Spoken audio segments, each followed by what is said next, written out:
today electric field outside the spherical shell অথবা এটাকে আমরা আরেকভাবে বলতে পারি electric field due to a point charge. তো ফার্স্ট আমরা দেখি একটা স্ফেরিক্যাল শেল নিলাম। Say this is spherical shell যার রেডিয়াস হচ্ছে ক্যাপিটাল আর। এখন আমার স্টেপ গসিয়ান থিওরিয়াম অ্যাপ্লাই করার ক্ষেত্রে আমার ইলেকট্রিক ফিল্ড বের করার ফার্স্ট স্টেপ হচ্ছে স্টেপ ওয়ান। যে স্টেপ ওয়ানে আমরা কী বের করি, যে এখানে একটা সারফেস ধরবো, Gaussian surface. Say this is the Gaussian surface outside the spherical shell, এবং এই গসিয়ান সারফেসটা হচ্ছে sphere, in shape of a sphere. তাহলে consider a Gaussian surface, consider a Gaussian surface in shape of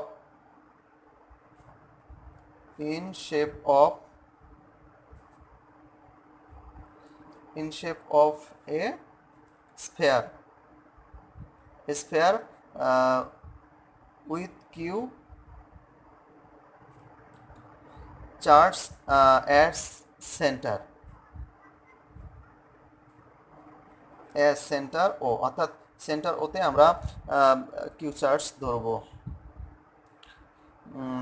Q charge থাকবে। এরপরে radius হচ্ছে radius of the sphere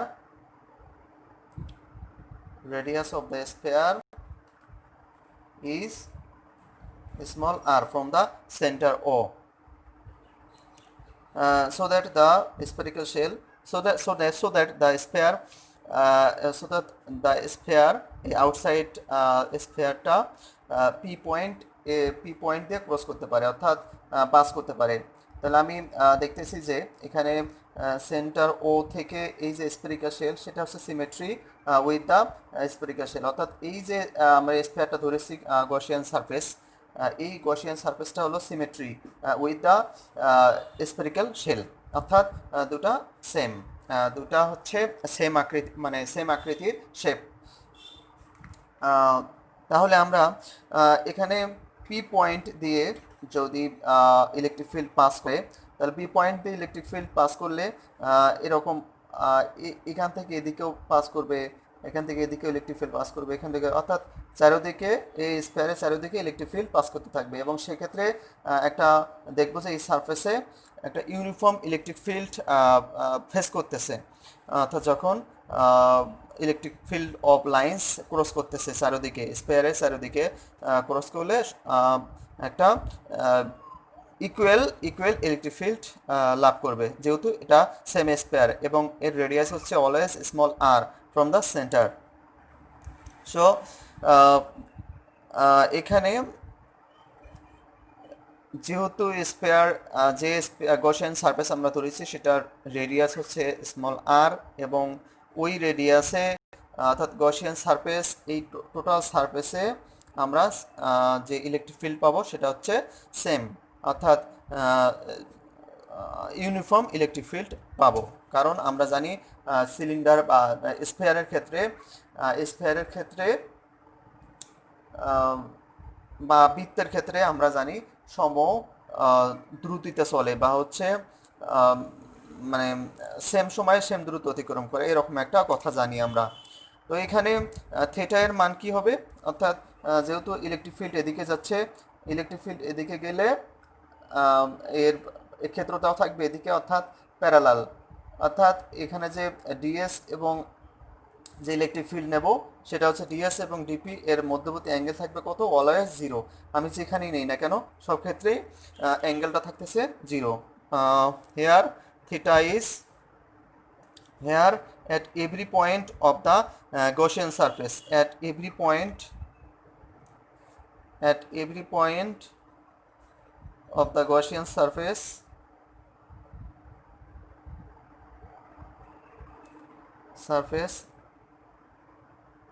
theta is 0 degree, অর্থাৎ this is constant, that means symmetrical, অর্থাৎ এই স্পেয়ারের সব জায়গায় এই থিটা এর মান সেম থাকবে, অর্থাৎ 0 থাকবে। এখন আমাদের ফার্স্ট স্টেপ আমরা জানি, ফার্স্ট স্টেপে আমরা বের করি হচ্ছে স্টেপ মানে স্টেপ টুতে যাবো এবার। স্টেপ টুতে আমাদের বের করতে হয় calculation of integration over E dot DS, অর্থাৎ এই অংশটুকু আমাদের বের করতে হয় স্টেপ টুতে। তাহলে E integration over E dot ds এটা সমান আমরা পাবো হচ্ছে ইডিএস কস 0 ডিগ্রি, যেহেতু এখানে থিটার মান অলওয়েজ 0 ডিগ্রি থাকতেছে, তাহলে আমি এটাকে লিখতে পারি হচ্ছে ই ইন্টিগ্রেশন ওভার ডিএস সমান এর অর্থ হচ্ছে ফাই, অর্থাৎ ইলেকট্রিক ফ্লাক্স আমরা জানি electric flux phi equal to integration over E dot ds. So এক্ষেত্রে ফাই আমরা কত পাবো ই, আর এই অংশটুকুর মান ইন্টিগ্রেশন ওভার ডিএস, অর্থাৎ এই যে স্ফেয়ার আমরা জানি স্ফেয়ারের টোটাল ক্ষেত্রফল হচ্ছে কত, বা এরিয়া ভেক্টর, সেটা হচ্ছে এরিয়া ভেক্টর বা টোটাল ক্ষেত্রফল হচ্ছে 4 পাই আর স্কোয়ার, অর্থাৎ 4 পাই আর স্কোয়ার হচ্ছে এরিয়া অফ দ্য স্ফেয়ার বা area of the Gaussian surface. অতএব ফাই ইকুয়াল টু কত পেলাম, অতএব ফাই পেলাম হচ্ছে ই ইন্টু 4 পাই আর স্কোয়ার। এখন আমরা যাব কত স্টেপ থ্রিতে।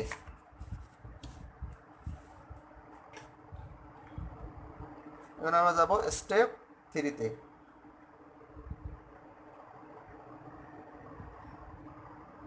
স্টেপ থ্রি, তো আমরা নর্মালি স্টেপ থ্রিতে জানি যে টোটাল কি পরিমাণ চার্জ আছে।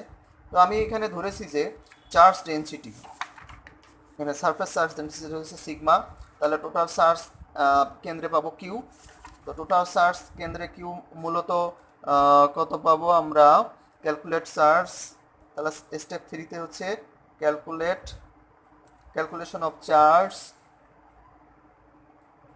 Q within the surface, charge Q within the Gaussian surface, within the surface, অর্থাৎ সারফেসে টোটাল কি পরিমাণ চার্জ আছে সেটা বের করতে হবে। তাহলে এখানে হেয়ার সারফেস চার্জ ডেনসিটি হচ্ছে sigma equal to charge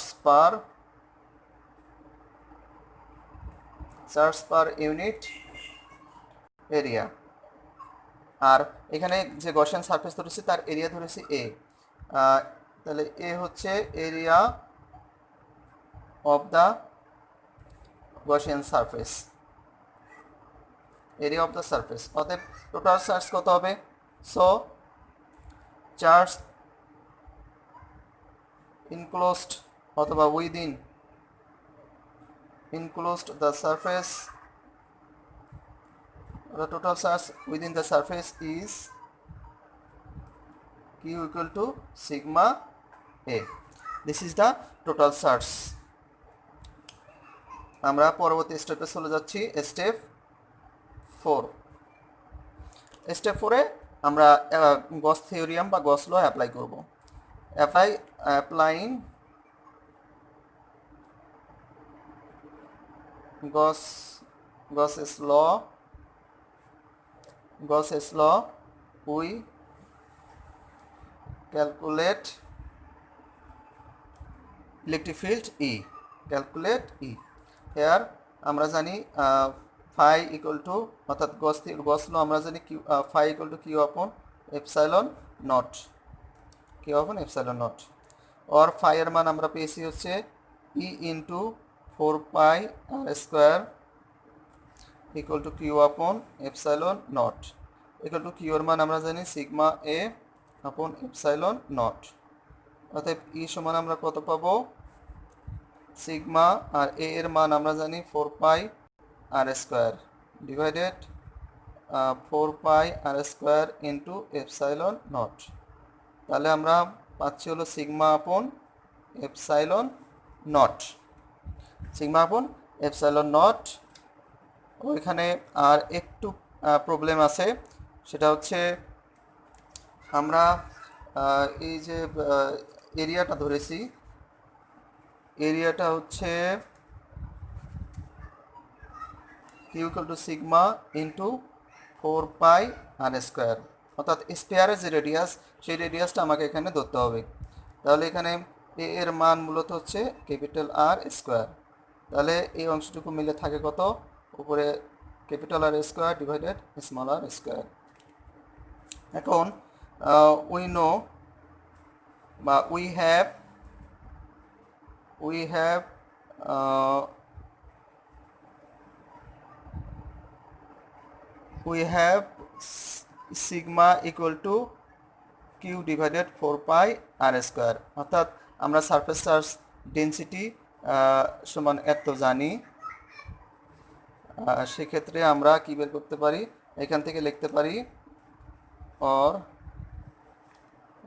q equal to কত 4 pi r square into sigma total charge এত। তাহলে এখান থেকে আমরা কি পাবো, এখান থেকে আমি যদি সিগমা ইন্টু আর স্কোয়ার ধরি, সিগমা ইন্টু আর স্কোয়ার ইন্টু 4 পাই, অর্থাৎ এটাকে আমি গোছাই এটাভাবে লিখতে পারি। সেই ক্ষেত্রে আমরা সিগমা আর স্কোয়ার, অর্থাৎ সিগমা আর স্কোয়ার সমান কত পাবো, কিউ আপন 4 পাই, এখান থেকে এটা পাবো। এখন এই sigma into sigma pi R sigma R square equal to হচ্ছে কিউ ডিভাইডেড 4 পাই, এই মানটা আমরা এই সমীকরণে বসাবো। Say this is number 1 equation. So putting the value of sigma r square in equation 1, we get E equal to q upon 4 pi epsilon naught, और এটাকে আমরা এভাবে লিখতে পারি ইন্টু আর স্কোয়ার আছে এখানে, এই যে এখানে এই যে small r square into 1/4 pi epsilon nought into Q upon r square. So E equal to আমরা আলটিমেটলি পেলাম হচ্ছে 1/4 pi epsilon nought into Q upon r square. This is the electric field due to point charge applying Gauss's theorem. এখানে electric ফিল্ডের যে direction হবে সেটা হবে radially inward, be radially inward, but if sigma is negative the direction will be sorry, মানে এখানে একটা point মনে রাখতে হবে, সেটা হচ্ছে যদি সিগমা বা সারফেস চার্জ ডেন্সিটি যদি নেগেটিভ হয় তাহলে ইলেকট্রিক ফিল্ডের ডিরেকশনটা হবে হচ্ছে ইনওয়ার্ড, অর্থাৎ রেডিয়ালি ইনওয়ার্ড। অর্থাৎ রেডিয়ালি ইনওয়ার্ড মানে হচ্ছে আমার এদিকে হবে, অর্থাৎ যদি সারফেস চার্জ ডেন্সিটিটা নেগেটিভ হয় তাহলে এই যে আমরা উপরের দিকে যে ডিরেকশনগুলো রেডিয়ালি অর্থাৎ রেডিয়াস বরাবর যে ডিরেকশন ইলেকট্রিক ফিল্ডের সেগুলো ইনওয়ার্ড হয়ে যাবে। আর এখানে যেহেতু পজিটিভ আছে, সিগমা যেহেতু পজিটিভ, তার মানে সবগুলো আউটওয়ার্ডে কাজ করতেছে, রেডিয়ালি আউটওয়ার্ডে কাজ করবে the direction of electric field.